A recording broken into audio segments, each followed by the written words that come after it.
I'm in Shenandoah National Park, and this is the Buck Hollow trailhead. There's the signpost right there. And this is middle of the week, and looks like I'm the only one here. That's heading up towards the top of the mountain. There's the gray ghost. And I'm going to close up the ghost, and I'm going to head back this way towards Sperryville. And when I get near the park boundary, I'm going to make a left-hand turn, and I'm going to head in and explore an old homestead area down here. The elevation here is 1080.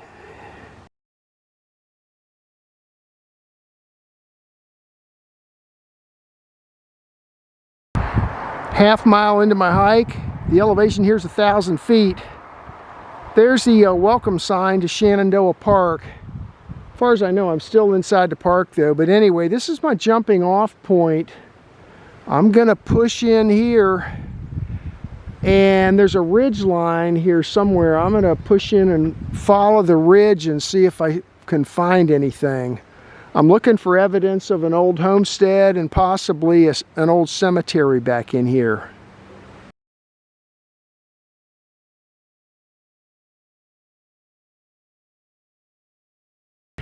Seven-tenths of a mile into my hike. It's been really rough going through here. It's terribly overgrown. You'll see in a minute. I'm back to the power line. That's the power line heading west. And there's a power line heading east towards Sperryville. And down there is US 211. And right in through here is where I think the homestead was, for a couple of reasons. First of all, it's up on this hill, so it's not swampy. And secondly, it's got the typical gnarly, nasty, thorny undergrowth that you get in places where people lived. So, you know, if I go a tenth of a mile either side of this, it won't look like this. But right here it does. I was hoping to find some evidence of the homestead, or maybe there was some pictures online showing an old cemetery up here. But I don't think I can get down into that stuff. That stuff is really nasty. 90% of it's thorns. So I'm going to look around a little more, and then I'm just going to follow the power line back. This crosses 211 up here, heading back towards my car. So I'll probably just follow the power line back.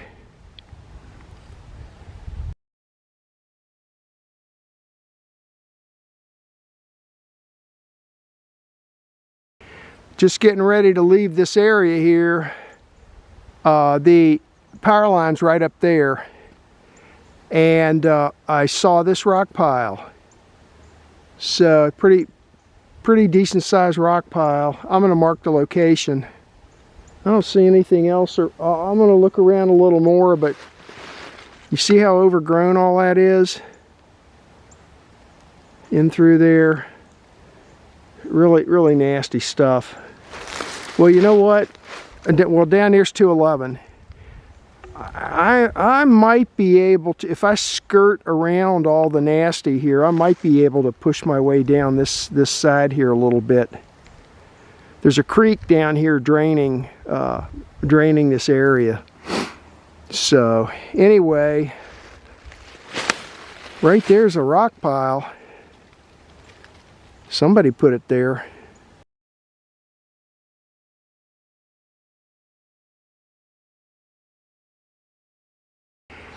I was getting ready to leave, and I'm down close to the highway now.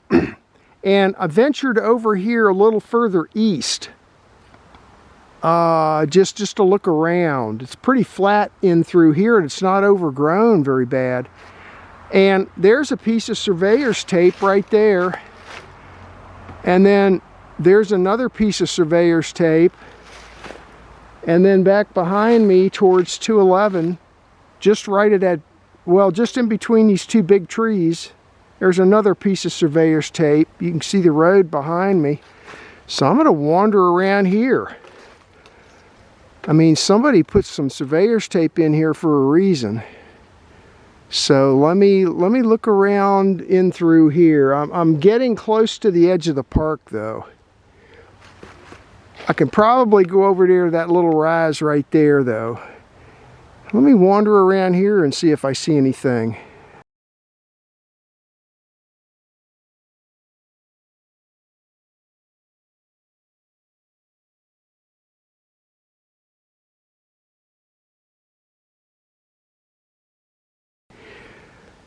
I've been following the survey tape to this point right here to the north. I've been hiking north following this tape, but I don't see any more of it. Now over there on that ridge line, that's where I came from. There's another ridge line right here, so I'm going to climb up here and go back down towards the highway along that ridge line. But looking back there, I mean, I can see 1, 2, 3, at least 3 pieces of survey tape, including this one right here. So I'm going to wander around a little, and then I'm going to go up on this ridge line and see what I can find. Now what's kind of interesting, before I turn this off, let me look at the base of this thing. Yeah, look at that. That was cut like with a chainsaw or something. That's kind of interesting. Why would they cut down a tree way back here off the highway? All right, and then there's the power line up there. So let me go up here and kind of circle back. I'll go down this ridge line and see if we can find anything from that.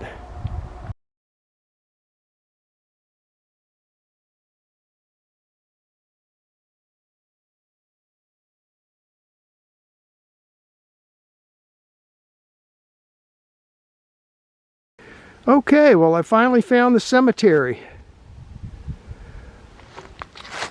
The surveyor's tape is down there in that low area. I followed the survey tape back till there wasn't any more survey tape, and then I went over there. The power line's right in through here. See that? So if you go back to the power line and then head east, you'll see it up here on this. It's up here on this rise. Now, what's interesting is I see over there some more surveyor's tape. So let me look over there too. Now this one was described as no one still buried inside the walls there, and there was supposed to be a bunch of grave markers outside.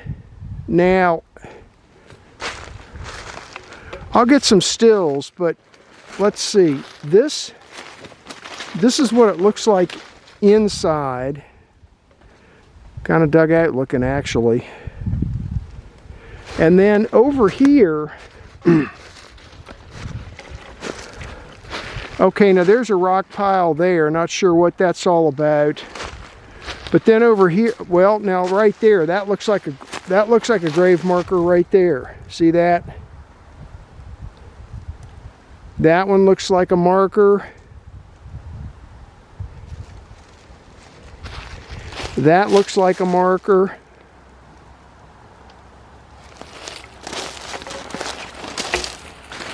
That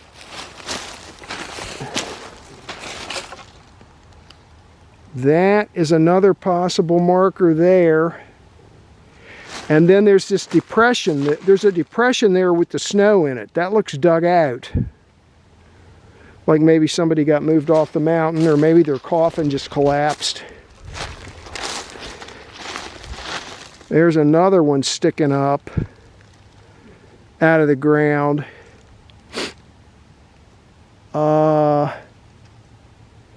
look around. I'll get some still pictures of some of these.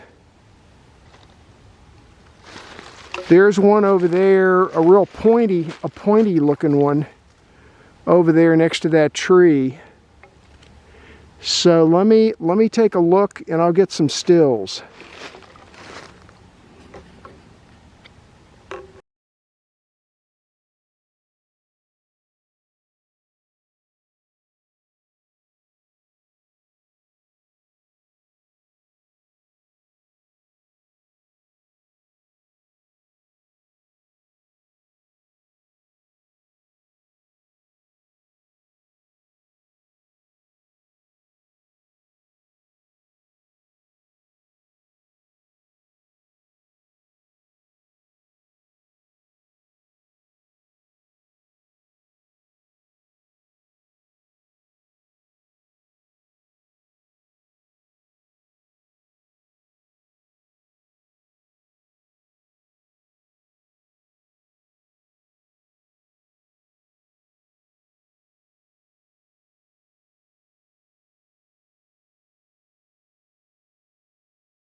This one right here is actually inscribed, hand inscribed, but I can't really make it out. I see at the top, I see 86. So I don't know, that could be 1886. And then below that, the initial CPE. Looks like the E, the last name beginning with E, it looks like it's spelled out, but I can't make it out. There's something down at the bottom too, but I can't make that out either. But anyway, there's the more I look, the more of these I see. They're all over the place. There's another one over there. Maybe, well, there's one right there. And then there's more of them up there, and then the actual walled-in part of the cemetery is up there at the top of the hill. So you got that cemetery walled in at the top of the hill, and then all around this hill is all these grave markers. There's at least 20 of them in here. But this one caught my eye because I could actually make something out on it. Looks like maybe they died in 1886. I wonder who that was. CPE.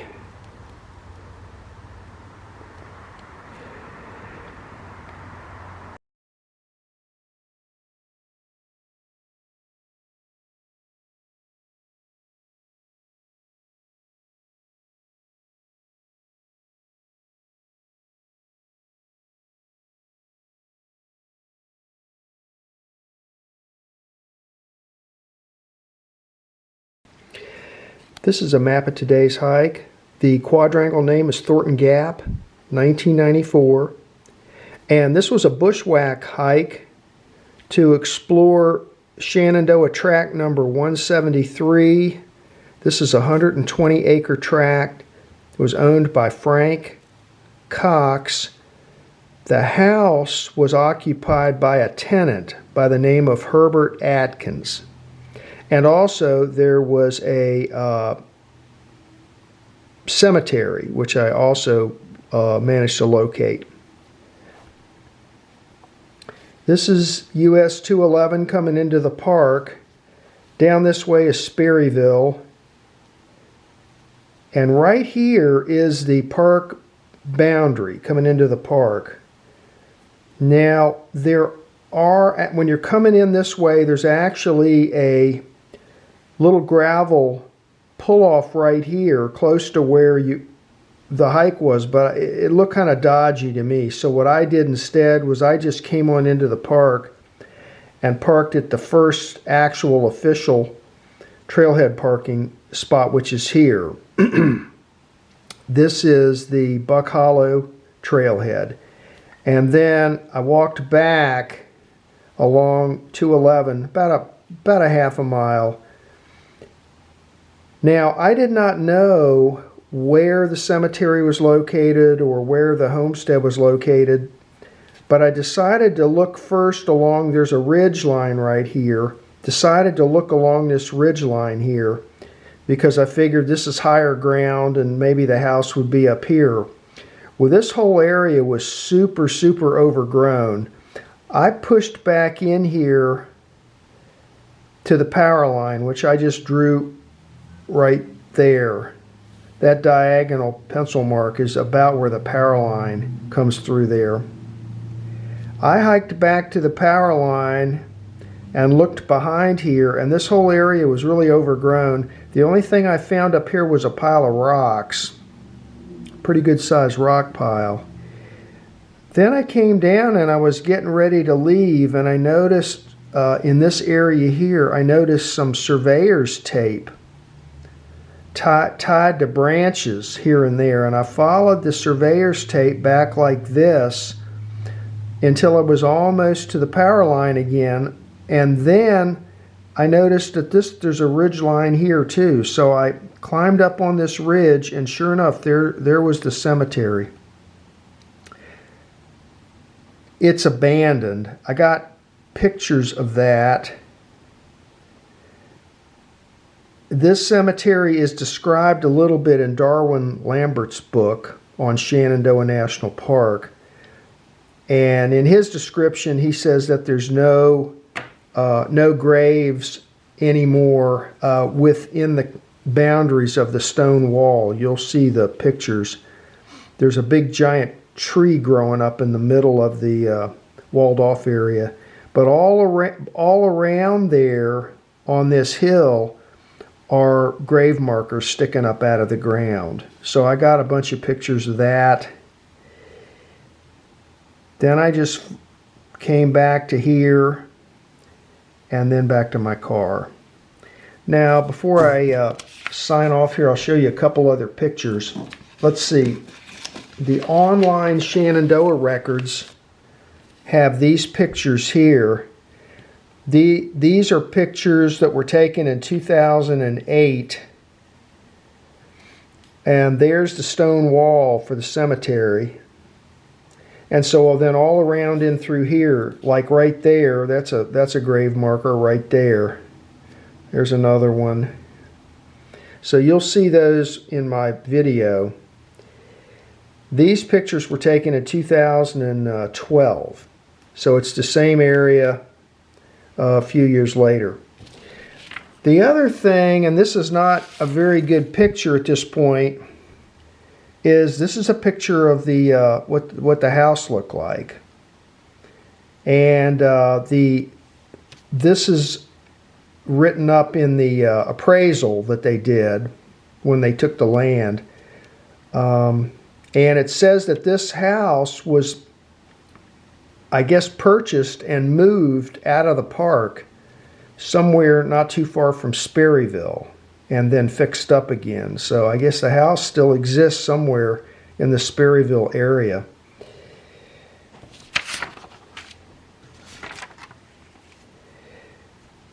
Really short hike, end up being 1.7 miles,